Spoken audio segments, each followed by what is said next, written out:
Hello everyone. I hope you all are really well and doing great for your upcoming prelims exam, which is just round the corner. I know I planned something, then procrastinated it, delayed it, stopped what I started because I had many official engagements in academic works. Still busy, but now I am able to dedicate decent amount of time for your revision of history, right? So here it is. The most systematically and thematically arranged coverage, well, I will say it a journey of 980 history-based previous year questions of UPSC asked in Civil Service Exam, CDS, NDA, CAPF and your combined Geo-Scientist exam. Everything is curated and arranged and we are good to go. Listen, for history, the more late we revise it, like more near to exam, more fresh it will be in our minds. At least the factual part, okay? So don't bother at all that, oh, we are beginning so late and all. We are on right time and believe me, you are at right place.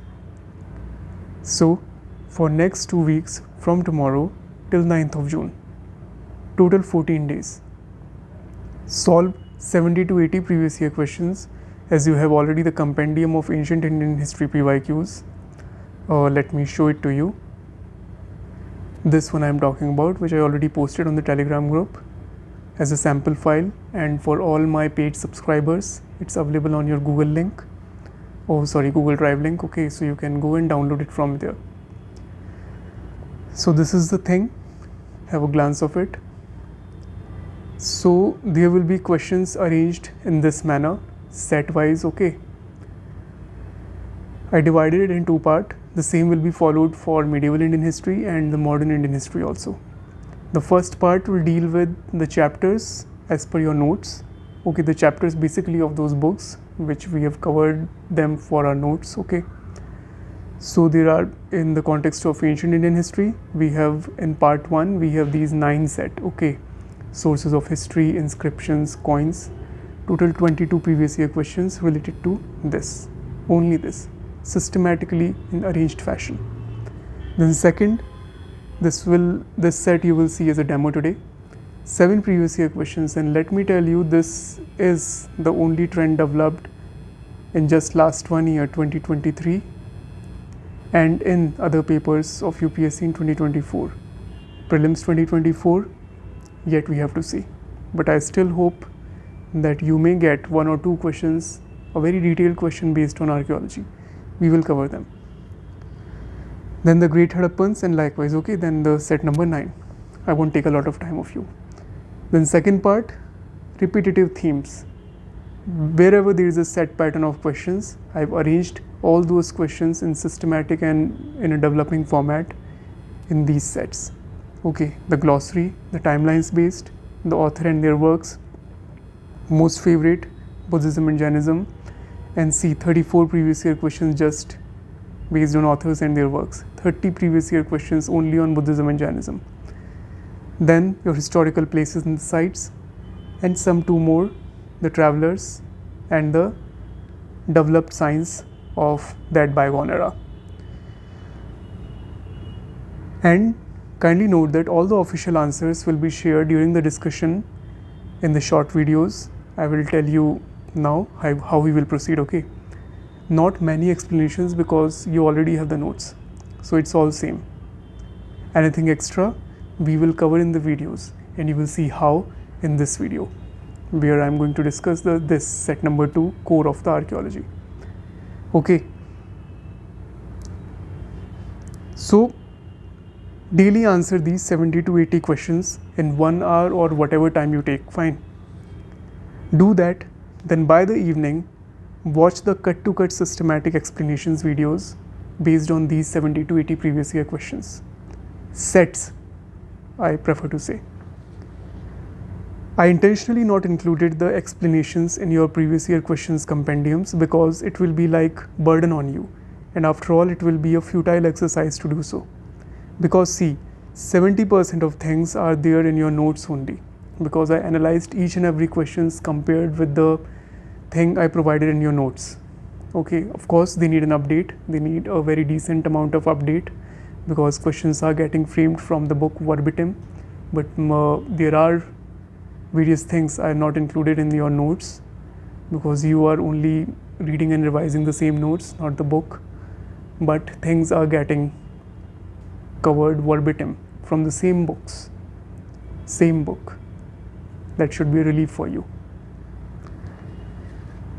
So see, 70% of the things are there in your notes only, indirectly, directly and verbatim also.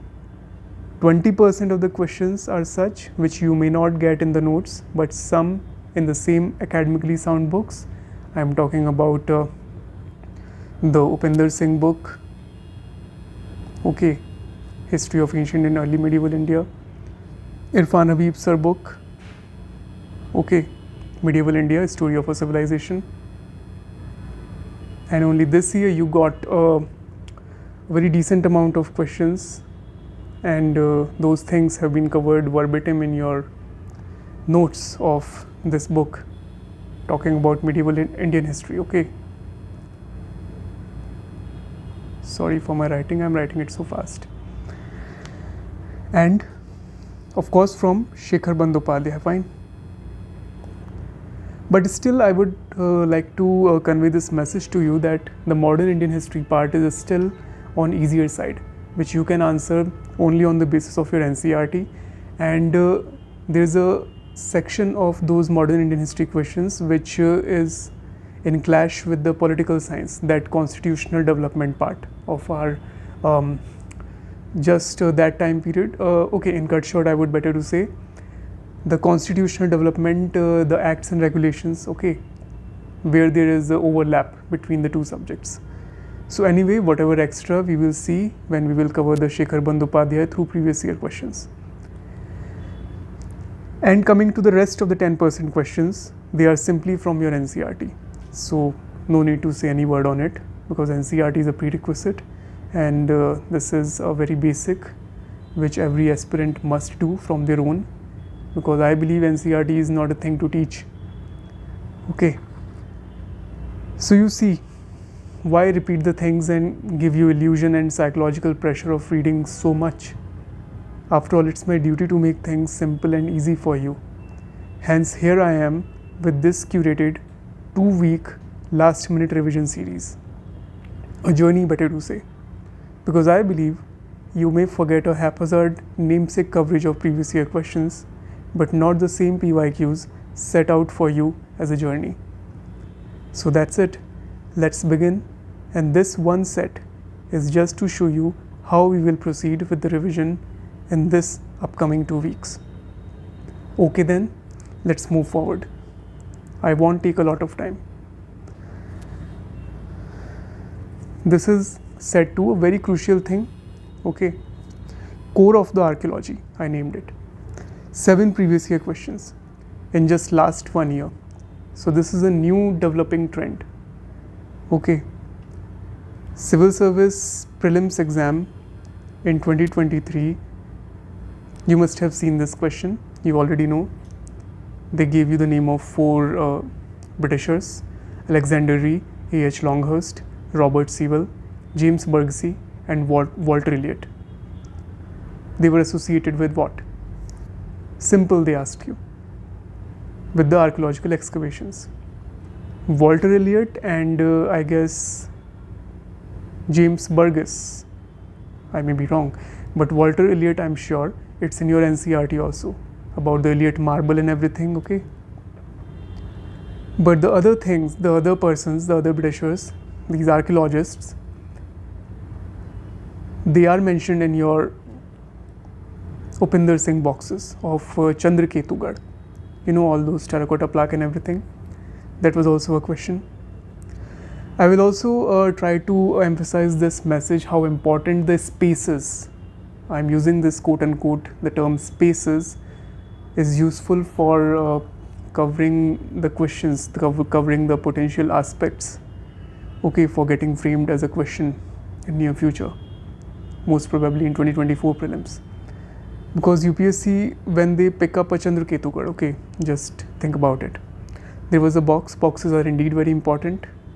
You will see how much emphasis UPSC is putting on the boxes, where they are just framing up questions straight from the box, straight from the boxes. Okay, you will see a lot of things. Even just the caption of those boxes will allow you to jump on a single statement at least. Okay, we will see it. A.H. Longhurst is mentioned here, Robert Sewell. Okay, and it's in your ash mounds of Budihal also. Budihal, it may be a potential. Again, you are very well versed with your notes. You have revised them 7 to 8 times, as I came to know from many of you.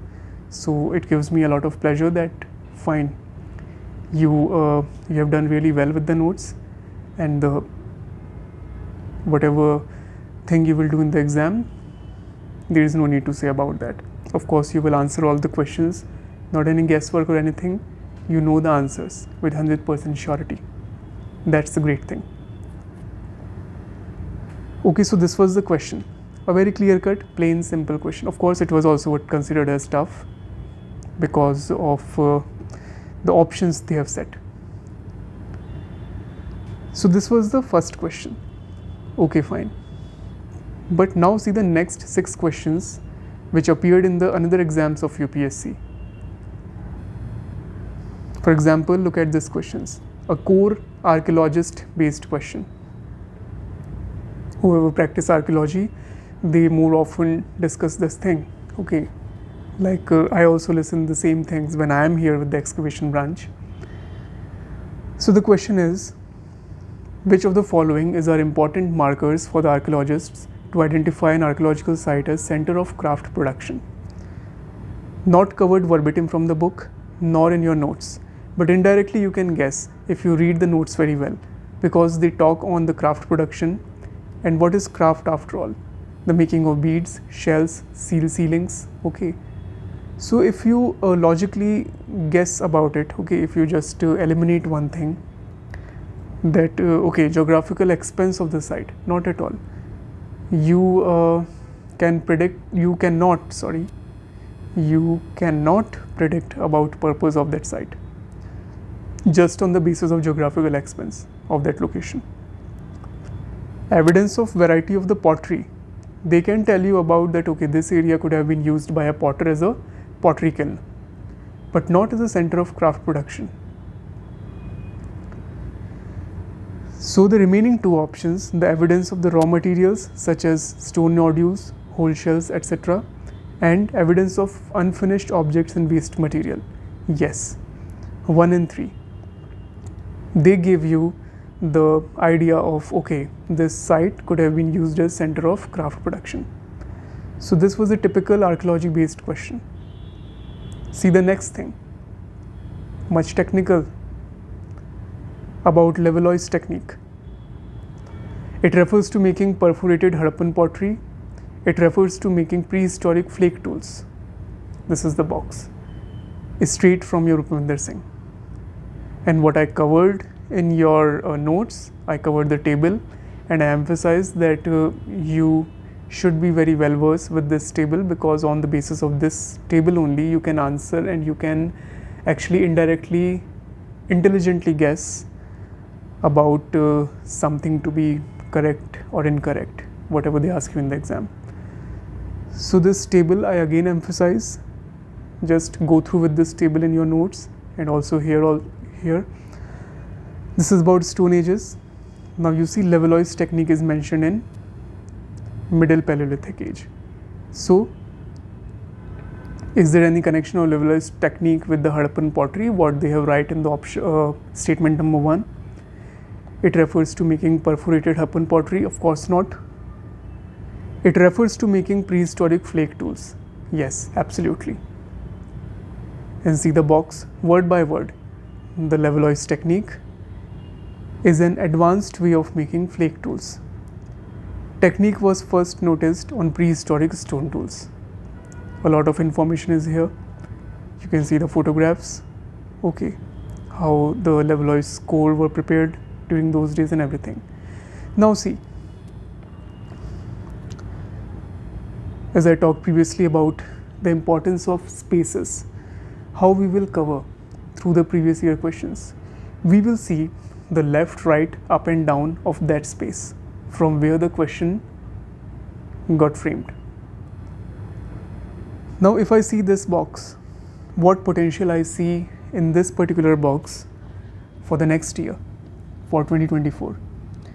I see this thing, tortoise core. The core of Levallois flake tools like the shell of a tortoise. Hence it is sometimes referred to as tortoise core. You can get as a question. Okay, tortoise core is associated with what kind of technique? And believe me, UPSC will confuse you with the options of some science and technology based things, like something recently happened or whatnot. But if you know this thing, tortoise core, because they have asked you in CDS on Levallois technique. Okay, so just try to remember this. And I again emphasize on the same question which I ask most often to myself and to you also, how much is too much? Things are endless. And in history, there is a lot of books. Just on the prehistory part, just on the Stone Ages, I can suggest you 20-30 books. But is there a point to do that? Of course not. This is not just the exam of history. I made things simple for you, and we are with the right books, and you will be surprised to know and feel very happy and satisfied with your notes, with your coverage, whatever you have with you. Only in the frame of notes only. Don't think about the book. You will be surprised to know that there is still a lot of chance that you can get around 1,000 to 7,000-8,000 questions get framed just on the basis of those notes. Still so many exclusive things need to be asked by UPSC. And I know you already revised those notes and are good to go. We are just revising the same thing on the basis of a systematic arrangement of all the previous year questions in every exam of UPSC, whatever they have asked, in CSE, CDS, NDA, and likewise other exams. Okay, next question.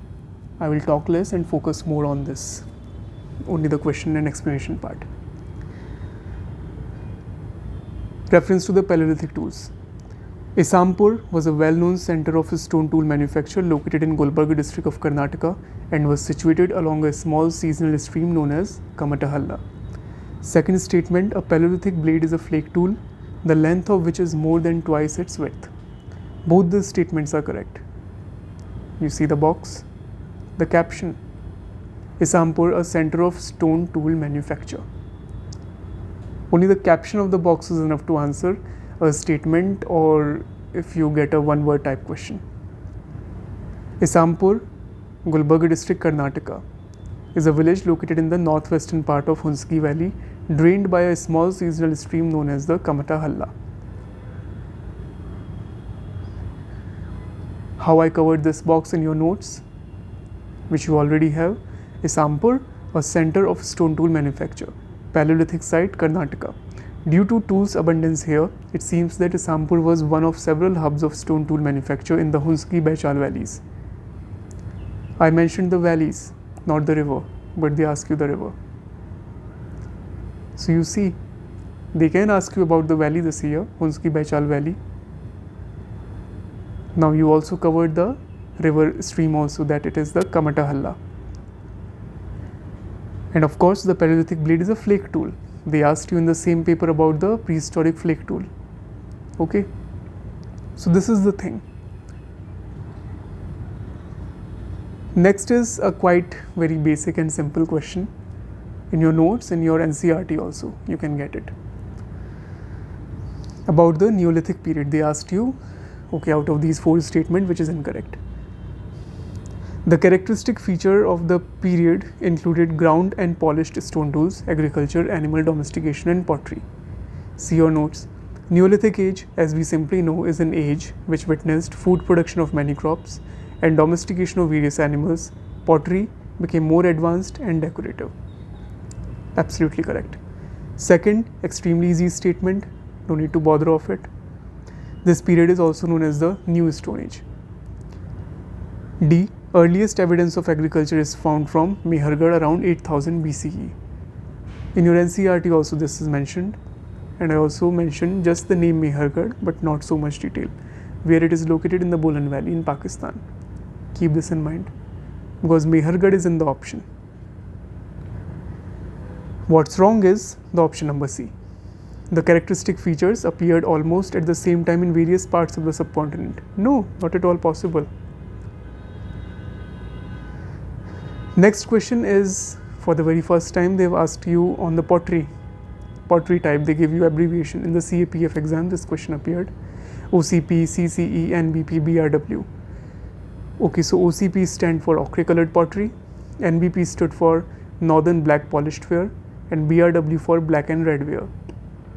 In your notes, you have mention of it, like there is a great variety of, this is from your Harappan chapter, Harappan civilization. You can get a question from here on Kot Diji has distinctive pottery with depiction of the horned deity. Okay, you can get a question. And the painted graveware culture and the ochre colored pottery culture. Now this question, I would mark it as a extremely tough question. I did not mention anything about Jorwe culture in your notes, but it is straight from the Upinder Singh, verbatim. See the question first. Consider statements about the Jorwe culture of the Deccan. It covers practically the whole of modern Maharashtra except the coastal Konkan district. See the pink line. Covering the Jorwe culture of Deccan, covering practically the whole of modern Maharashtra except the coastal Konkan district. Absolutely correct.